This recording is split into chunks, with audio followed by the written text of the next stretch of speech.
Hello viewers, আমি কৌশানী। আমার channel কৌশানীর হেসেলে আপনাদের সকলকে স্বাগত। আজকে আমাদের রেসিপি চিলি চিকেন। তো দেরি না করে চলুন রেসিপিতে ফেরা যাক।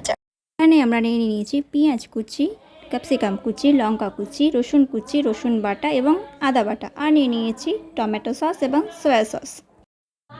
এখানে আমি 250 গ্রাম বোনলেস চিকেন নিয়ে নিয়েছি। এবার এটাকে আমরা ম্যারিনেট করে নেব।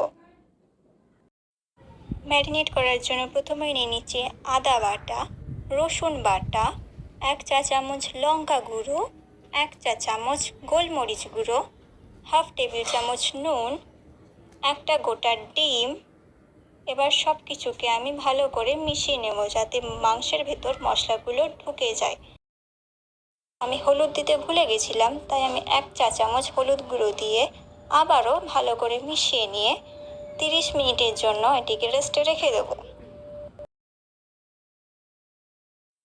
এখানে আমরা টমেটো সস ও সয়া সসকে একসাথে ঢেলে নিয়ে তার মধ্যে 1 টেবিল চামচ চিনি ও কিছুটা জল মিশিয়ে নিয়ে ভালো করে সমস্ত কিছুকে গুলে নেব।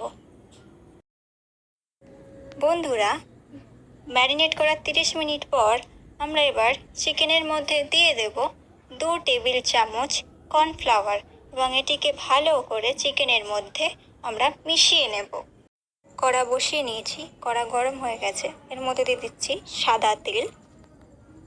তেল গরম হতে দিয়েছি।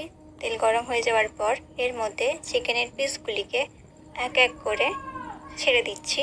দেখবেন যেন চিকেনগুলি একে অপরের গায়ে লেগে না যায়।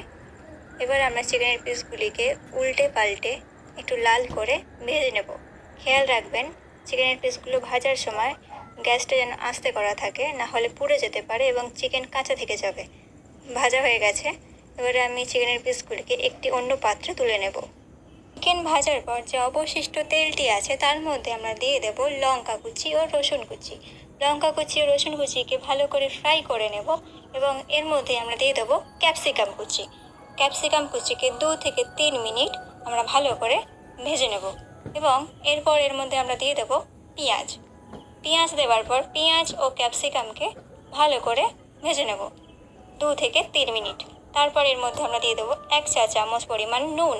নুন দেওয়ার পরও আমরা আবার ভালো করে এটিকে ভেজে নেব এবং এর মধ্যে দিয়ে দেবো ভেজে রাখা চিকেনের পিসগুলিকে। ভেজে রাখা চিকেনের পিস দিয়ে দেওয়ার পর এর মধ্যে আমরা দিয়ে দেবো যে সসের মিশ্রণটি আমরা তৈরি করেছিলাম সেটা দেওয়ার পর এর মধ্যে আমরা কর্নফ্লাওয়ারকে জলে গুলে এর মধ্যে ঢেলে দেবো। আপনারা যদি আরও বেশি পরিমাণে গ্রেভি রাখতে চান তাহলে জলের পরিমাণটা বাড়িয়ে নিতে পারেন। এবার আমরা এটাকে 10 মিনিটের জন্য ফুটতে দিয়ে দেবো। চিলি চিকেন ফুটে উঠেছে। এবার এটিকে আমরা অন্য একটি প্লেটে সার্ভ করে নেব। আমার রেসিপি যদি আপনাদের ভালো লেগে থাকে তাহলে লাইক, শেয়ার এবং সাবস্ক্রাইব করে পাশে থাকবেন। নমস্কার।